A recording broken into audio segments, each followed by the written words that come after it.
Chegando aqui com vocês mais uma vez, quero falar sobre a justiça de Deus. Tem um ditado popular que diz assim, que a justiça de Deus tarda, mas chega, né? Esse realmente é uma realidade. Tem coisas que a justiça de Deus só vai se manifestar na eternidade. Quando tudo for encerrado, Deus vai julgar a humanidade, né? Ou seja, por isso que Deus deu o livre-arbítrio, as pessoas fazem, enfim, Deus deu essa liberdade e tudo mais. Existe aquela questão da ignorância, que a Bíblia diz que Deus não considera o tempo da ignorância, mas tem aquela ignorância que é uma ignorância nata, e tem aquela ignorância que as pessoas fazem consciente, né? Nós vemos aí a questão, por exemplo, desse deboche religioso no Brasil, a omissão das autoridades, podemos dizer que elas são até coniventes, tudo, né, justamente por uma ideologia, né?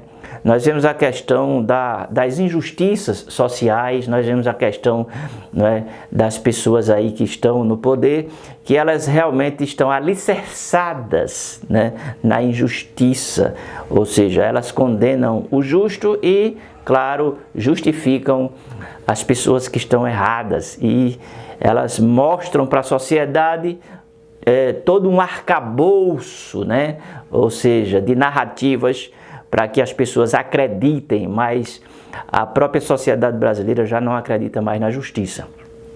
E aqui está uma pessoa que não acredita na justiça brasileira.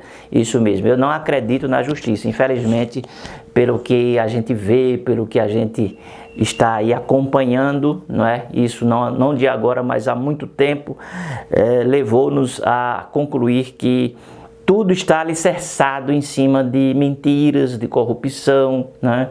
Enfim, aquela coisa toda. E todo um arcabouço é criado juridicamente para favorecer, claro, né, as pessoas que têm dinheiro, as pessoas que têm poder, coisas assim desse tipo.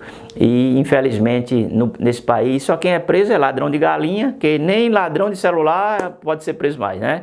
Então, é sobre esse assunto que eu quero falar. Mas antes eu queria pedir para vocês assinar o canal e ativar as notificações, tá certo, pessoal? Ficaria muito feliz se você assinasse o canal. Em Provérbios capítulo 17, versículo 15, diz assim: o que justifica o ímpio que condena o justo? Tanto um como o outro são abomináveis ao Senhor. Veja, né? Aquele que justifica o ímpio, o que é isso? As pessoas veem que existe toda uma situação de provas, né? E que aquele ímpio, né, ele tem que passar pela justiça. Aí as pessoas vão lá, sabe, e absolvem aquela pessoa, entende? Descondenam aquela pessoa.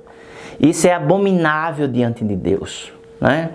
A palavra diz que os ministros, aqueles que são colocados em eminência, eles são colocados para manifestar a justiça de Deus, entende?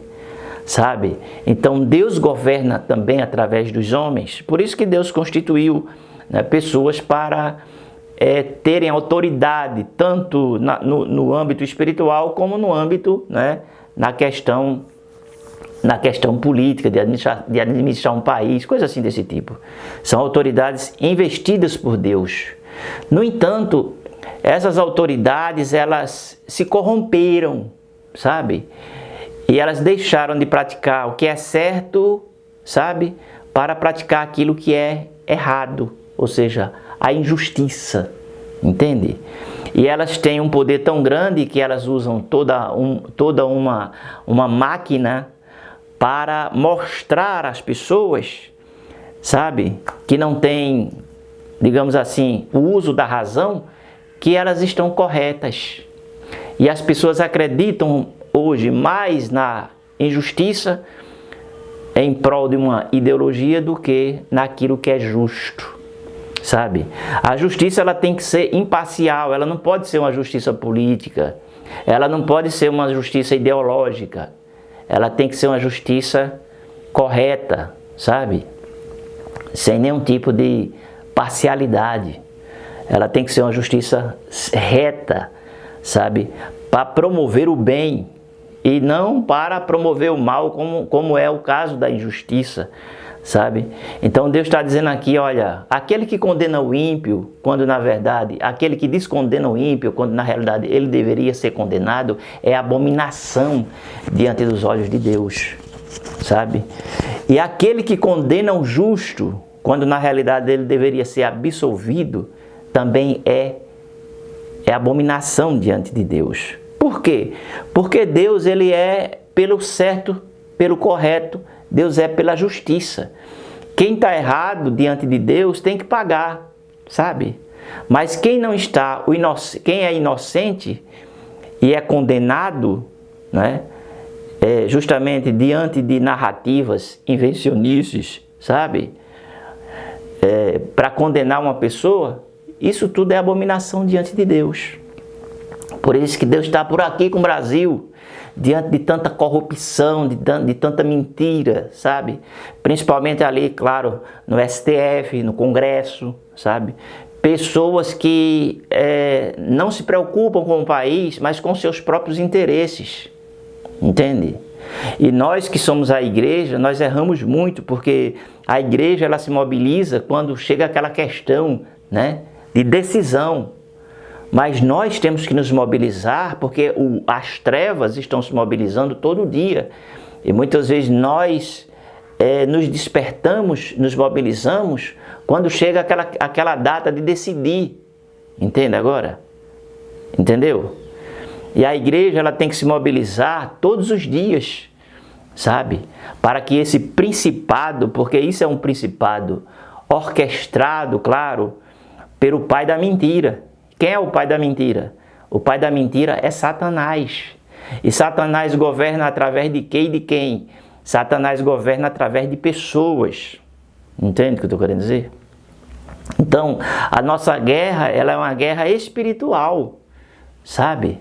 Porque por trás disso existem, sabe, situações espirituais que estão, claro, assim como Deus tem os deles, Satanás também tem os deles.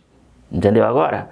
Assim como Deus levanta pessoas para governar, Satanás também levanta pessoas para governar.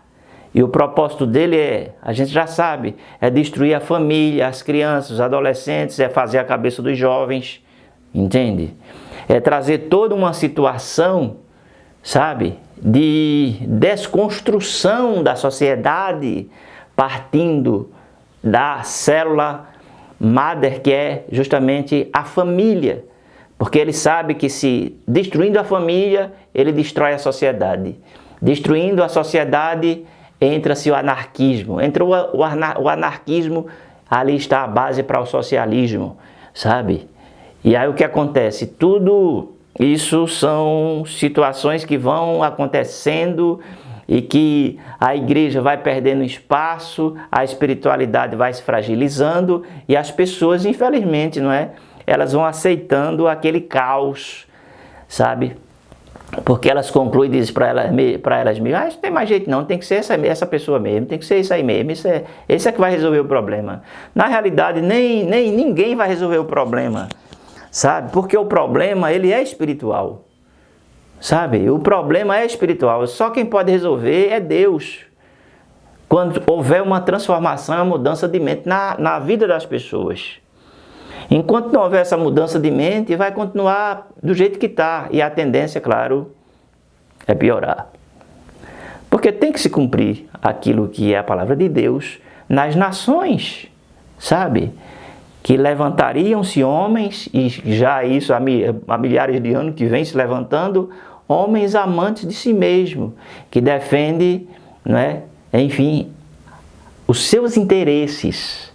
Porque tudo é interesse nesse mundo, sabe, pessoal?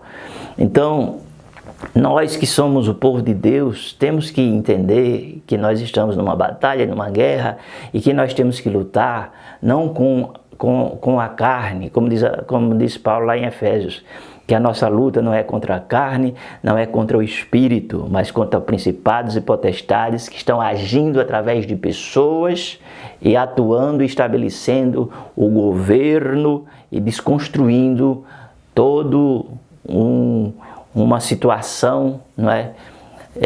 E trazendo grandes prejuízos, né, para a sociedade como um todo, para aquele país.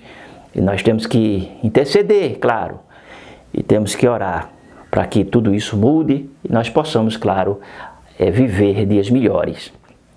Se a igreja retrocede, o inferno ele avança. Se a igreja avança, o inferno retrocede. E a igreja tem avançado? Não é? É a pergunta que eu faço para você. Deixe nos comentários. Porque números não quer dizer nada não. Não quer dizer muita coisa não, sabe?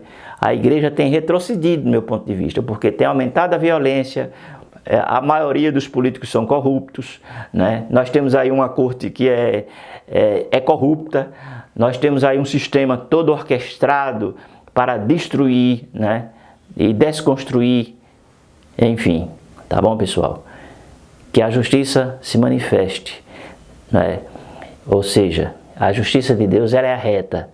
E com certeza, todos aqueles que cometem injustiça, seja o ímpio ou não, pode ser cristão, eles prestarão contas diante de Deus.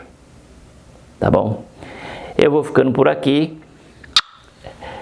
Beijo no coração de vocês. E a gente se vê.